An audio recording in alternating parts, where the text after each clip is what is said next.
My mother stood up glass in hand, her diamonds catching the light. "To my daughter Kate," she said, voice soft, rehearsed, sharp beneath the sugar. "She's the daughter I'm proud of." The table erupted applause, laughter, the hum of approval. I clapped, too small polite, my pulse hammering in my throat. Then the waiter slid a black folder toward me. The bill, $1.80, sat heavy on the white linen. My sister smirked. Cameras clicked. Every eye turned to me. I felt heat crawl up my neck, shame mixing with rage. I didn't argue. I just decided that night would be the last time I paid to belong. I grew up in a house where everything looked perfect from the sidewalk. Fresh paint trimmed hedges, the smell of lilacs in spring. Inside perfection had a price tag, and I learned early who got the premium version of love. My sister Kate was the shining one gold hair, easy smile, the kind of kid adults wanted to photograph. When relatives visited, they'd pinch her cheek and say, "She's a star already." Then their eyes would land on me. "Helen's the smart one," they'd add, as if that balanced the equation. Mom Margaret liked things polished. The house, the dinner table, our emotions. She said chaos was ugly.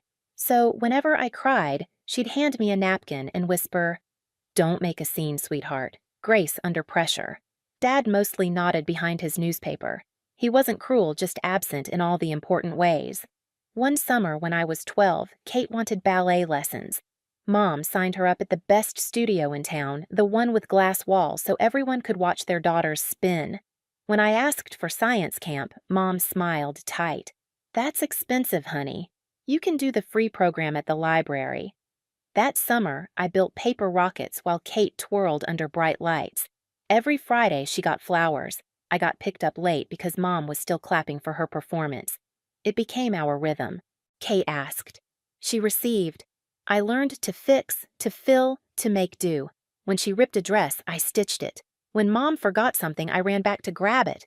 My reward was always the same. "You're such a help, Helen." Helpful, that word became my job title long before I had one. High school only deepened the gap.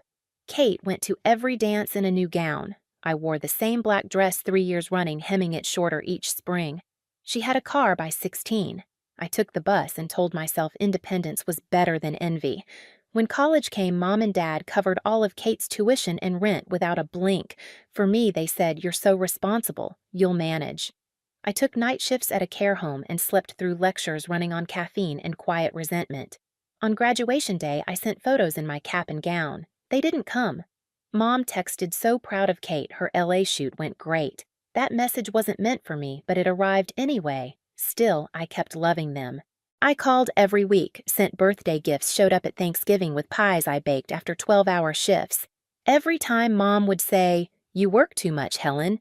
You should smile more like your sister." I'd laugh it off, pretending it didn't sting. Ben came into my life during one of those long hospital nights. He saw me before I had a chance to perform helpfulness. "You move like someone waiting for permission," he said once. I didn't understand what he meant until much later. Looking back, the warning signs were everywhere. The family dinners where my chair was always a little to the side, the conversations where my words were background noise. I kept hoping adulthood would even the scales. Maybe if I built a stable life, they'd finally see me. I rented a small apartment in Chicago, filled it with thrifted furniture and peace. I sent money home when they asked. I believed helping was proof of love, but the more I gave, the less I existed. Sometimes late at night, I'd scroll through Kate's Instagram, her perfect vacations, her brand deals, her grateful posts about family support. The same parents who told me money's tight were paying for her new car. I'd feel anger rise, then guilt for feeling it. I'd hear Mom's voice in my head. "Don't be jealous, Helen. It's not attractive." I swallowed that phrase for years. I thought silence was strength. I thought being good would earn me space at their table. I was wrong. By the time I turned 30, I had stopped expecting fairness, but I hadn't stopped hoping for it. That was my mistake. Hope made every phone call with my mother feel like a test I kept failing. It always started sweet. "How's work, honey? You must be exhausted. You're such a good daughter." Then came the real reason for the call. "Listen, your sister's had a tough month. Rent's late again. Just this once, could you help her out?" The first few times I sent money without hesitation. I told myself it was kindness. But kindness without boundaries is just obedience dressed nicely. Each transfer left me emptier, not just in my account, but somewhere deeper, like I was paying to keep my place in the family. Ben noticed. He'd watch me hang up and ask, "Was that your mom or your boss?" I'd force a laugh. Same difference, but he didn't smile. "Helen, they only call when they need something. That's not love, that's dependence." He was right, and I hated that he was right. I wasn't ready to face what that meant. The next family dinner was at a steakhouse downtown. Kate breezed in late sunglasses on indoors, kissed everyone's cheeks, and announced sorry filming ran long. She didn't apologize to the waiter who'd been hovering with menus for 20 minutes. She didn't have to. She was the center of gravity. When the check arrived, it slid across the table, stopping in front of me like it knew its destination. Dad cleared his throat. Mom said lightly, "Helen, would you mind? You always take care of us." Everyone smiled, waiting for me to perform my role. I paid. Of course I paid. But something inside me shifted a hairline crack I didn't notice yet. Afterward, Ben squeezed my hand in the parking lot. "Why do you let them treat you like an employee?" I said nothing. The words family and obligation tangled in my throat. Weeks later, Mom called again. "Helen, sweetie, Kate's car broke down. Your father and I are short until next payday. Can you cover the repair? We'll pay you back." They never did. I started tracking the pattern not on paper, but in my head, rent car gifts, dinners emergencies that were never emergencies. The numbers added up to resentment. Then came the subtle digs. When I shared that I'd been promoted to charge nurse, Mom said, "That's wonderful, dear, but don't overwork yourself. You'll never keep a husband that way." When Kate got a minor brand partnership, Mom posted on Facebook, "So proud of my creative girl chasing her dreams. I was invisible even in pixels." Dad tried once to defend her. "Your mother just wants peace." I laughed. Her version of peace is me paying for it. He didn't answer. The last time I said no, Mom sighed so deeply it felt rehearsed. "You've changed, Helen. You used to be generous." I almost apologized before catching myself. "Maybe I'm finally being fair to me." She hung up without replying. That silence between us stretched like wire-thin sharp, waiting to snap. Then came Kate's 30th birthday invitation, embossed card gold letters, a photo of her in sequins. At the bottom, one line made my stomach twist. "Formal dinner. Family only." Ben raised an eyebrow. "You're going." "I always go," I said. "It's what good daughters do." But something in my voice wavered. I was tired of being the good daughter, the dependable one, the one who cleaned up emotional messes, the one who paid for love that never arrived. I didn't know it yet, but that dinner would be the last time I played that part. The night my mother raised her glass, I would finally stop clapping. The restaurant was the kind of place meant to impress soft jazz white linens chandeliers that turned everyone's skin into gold. I wore a navy dress I'd bought on sale, the kind that said I tried, but not too hard. When I walked in, Mom was already arranging the seating chart like she was hosting a gala, not her daughter's birthday. Kate stood near the cake sequins, sparkling like she'd swallowed the spotlight. She hugged me with a perfumed smile. "You made it. I wasn't sure you'd get off work." Translation, I wasn't sure you mattered enough to come. Dinner was long and loud. Wine flowed, laughter echoed. I stayed quiet, nodding at conversations I wasn't part of. Dad checked his watch every 10 minutes. Mom floated from seat to seat, hand on shoulders, perfect hostess energy. Every so often her eyes found me evaluating, calculating. Then the lights dimmed slightly. A waiter rolled in the cake candles, flickering like small suns. Mom stood glass raised. Her diamond bracelet caught the chandelier's light, scattering it across the room. To my daughter, Kate, she said, voice smooth and proud, "She's the daughter I'm proud of, the one who always shines." The applause hit before the words even landed. I clapped too, a reflex, my palms cold. The laughter, the cheers, the flashes, it all blurred. My chest felt tight, like air had weight. Then a small movement at my side. A waiter in a pressed black vest stepped forward, setting a leather folder neatly in front of me.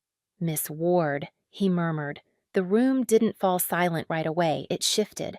I felt it. Heads turned, eyes flicked, lips twitched. I opened the folder. $1.980. My reflection stared back from the glossy paper, pale and still. A cousin whispered, "Is that for you?" Mom smiled the same smile she used for holiday photos. "Helen's got it. She always takes care of family."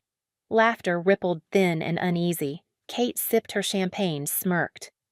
Tradition, right? That single word detonated something quiet inside me. I looked at Dad. He pretended to adjust his napkin. The air was hot, heavy with perfume and expectation.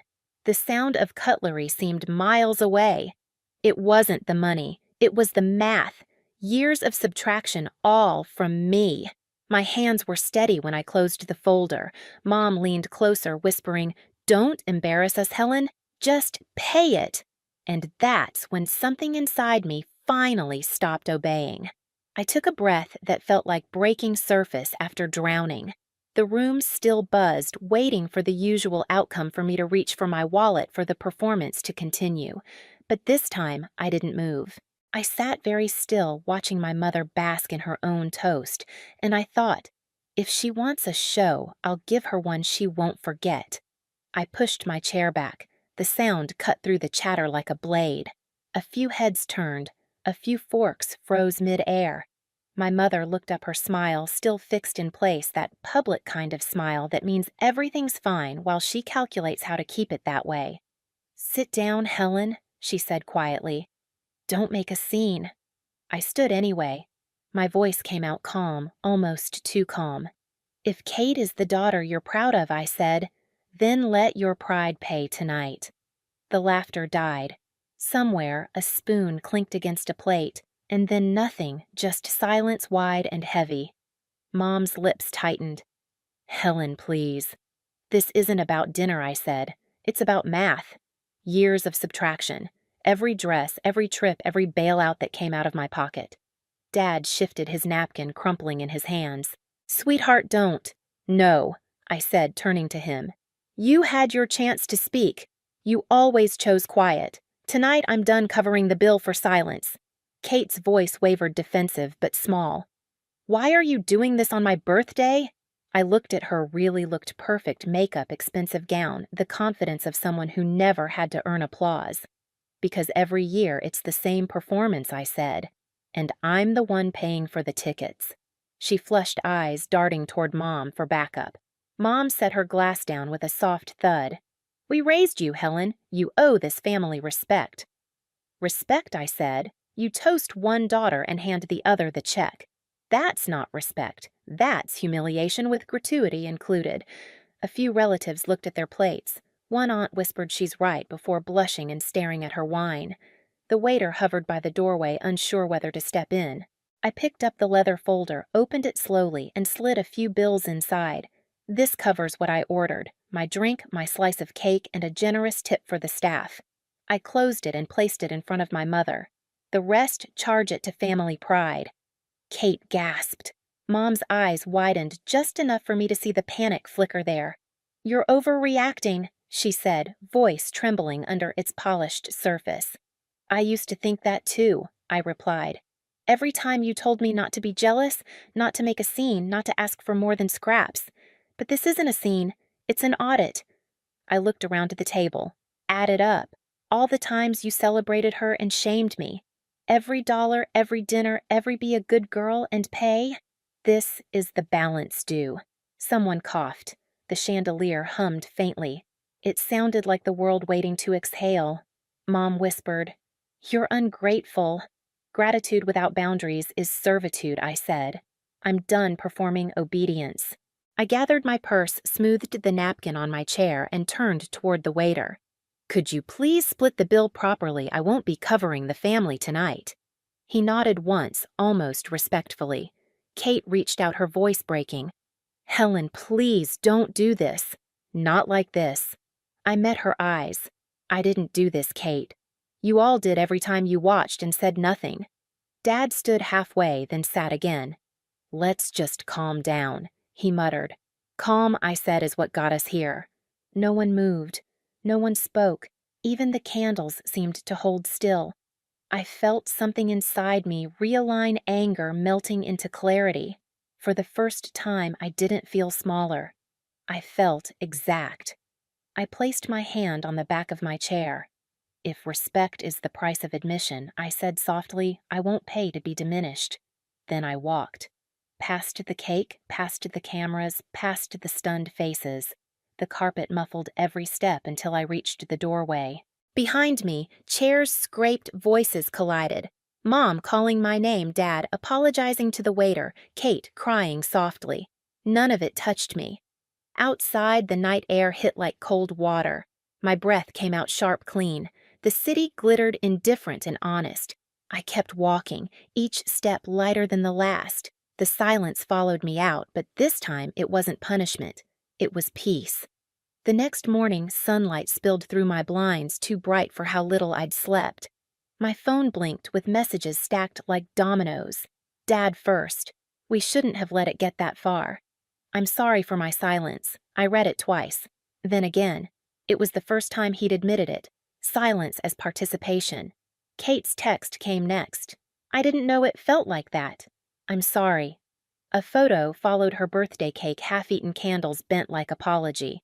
I typed back slowly, the spotlight hides the costs. Maybe now you'll see them. Mom didn't text. Not a word, not even a period. Just a notification from Facebook, a new post, a photo of the restaurant captioned, Family, always worth celebrating. The comment section filled with hearts. I didn't react.